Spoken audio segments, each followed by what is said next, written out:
A lot of the stuff that you complain about in your neighborhood or your community that you see on the news, drug dealing, killing, robbing, stealing, pimping, a lot of it started with two people saying, "How you doing?" to each other. "Nice to meet you." See the invisible stuff. That's the name of the YouTube channel, spelled just like that. If you like a video, and subscribe. I want to talk about how common it is to just see on social media or YouTube groups of men and women like going at it with each other, complaining about each other, dogging each other out. Right? Now, no matter what side you on, whether it's man or woman, I think we all can agree sex, companionship, the feeling of giving love, receiving love, all of these things are natural, right? Nobody have to teach you that. They are just there.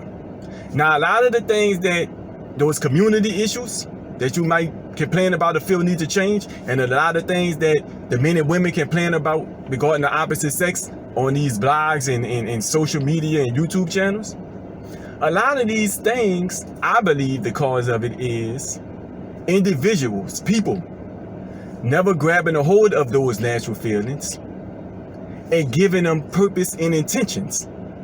And if you don't grab a hold of those things and give it purpose and intent, those things will lead and guide you around and give you its own purpose and intent. And you could end up in situations with somebody that you probably shouldn't end up with in the first place, right? That's why you gotta do these things with a true purpose and intent, companionship and sex. And they do have a true purpose and intent, and I'm gonna get into that. A lot of times the examples that you saw was people who never grabbed a hold of those things and gave it its true purpose and intent. And if you grew up on that and you never did it, they got some other people behind you looking at your example, and they gonna grow up and do the same thing. The cycle gonna continue. They gonna grow up and they gonna make their social media page complaining about the opposite sex. You know, if nothing don't change, nothing ain't gonna change, right? See, the true purpose and intent for all this, well, let me say this first, because I think this is something that kind of overlooked too.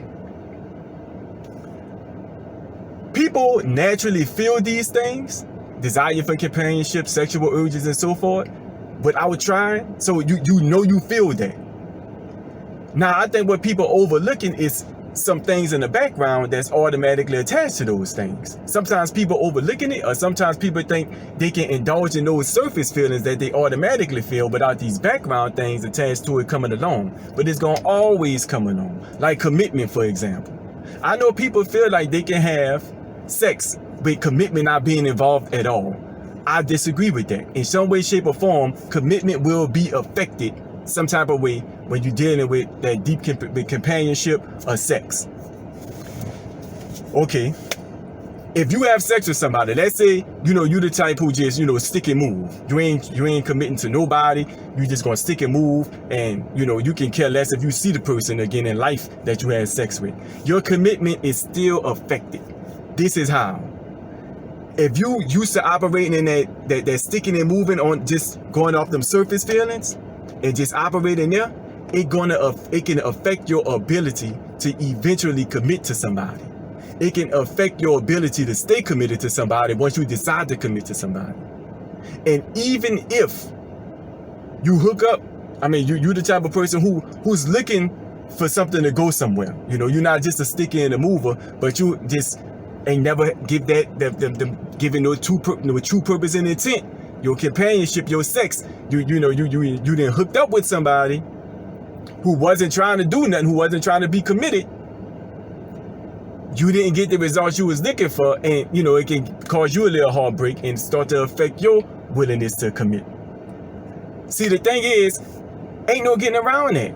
Commitment is gonna be a part of sex in one way, shape, or form. That's why no one should have sex with someone who hasn't fully committed to them. Because see, people will give up on on commitment. People do that every day. But people won't give up on sex, but will have sex without a full commitment. Even though commitment is sex, commitment is going to always be dragged along with it. So it's supposed to be done with someone who you have a full commitment with.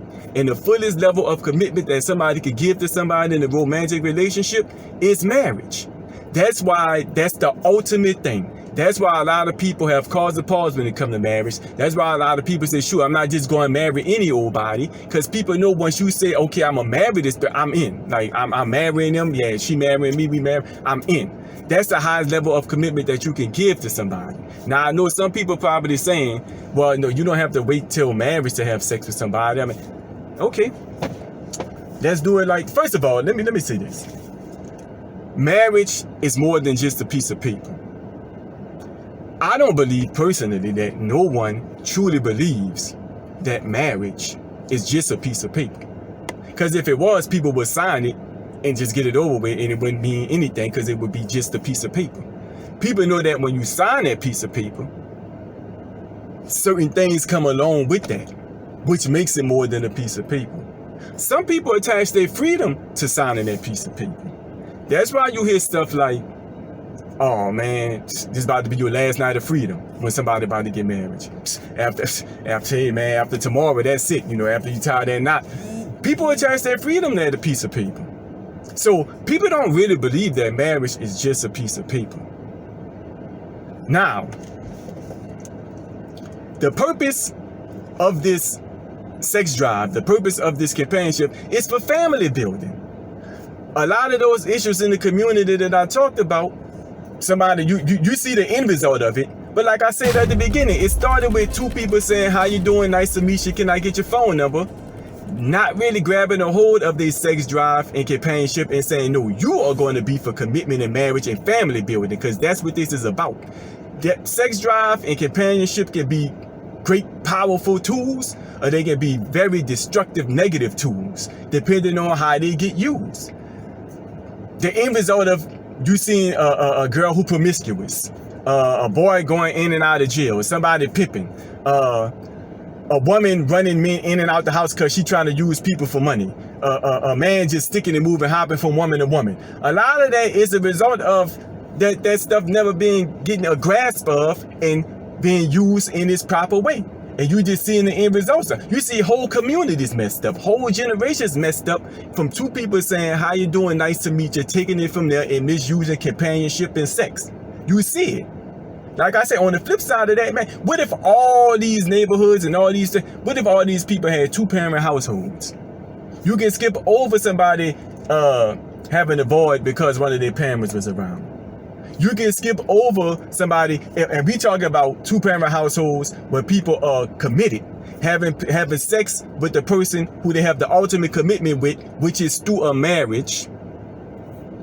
And people being together that way, and having kids and raising kids, and kids seeing those examples. And nobody cheating on nobody, nobody running in and nobody in and out of the house because they already got the person that they committed with.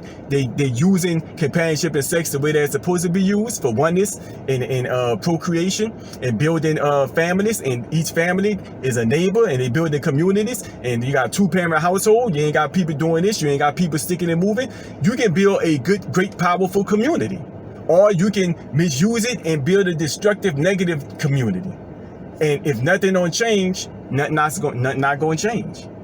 Even if you've been doing it the opposite way for decades, it's still not too late to change, and it's definitely not ever too late to put somebody else up on the right way to do it and talk to them about the results of doing it the useful way and the misuseful way. Like I said, you don't even have to take my word for it. What if somebody did it the way that, I was saying, one man, one woman inside of a marriage? Look at a lot of the things that get complained about on those blogs and social media channels and all that. A lot of those things can get skipped over if it was done that way. And a lot of those things get complained about because it was done the opposite way. So like I said, you see this play its own self out. This is not something that you just have to take my word for it and then just run with it. It's way more productive being done inside of that marriage, one man, one woman, saying I'm committed to each other, we in it to win it, we ain't dibbing and dabbing. I have a purpose for my sex drive, I have a purpose for my companionship. We gonna build families, they gonna build their family, we build a community, we doing it like that. That's how God would want it anyway. He put the sex drive and the companionship in us. He know how it's supposed to go. He got his purpose for it. See the invisible stuff.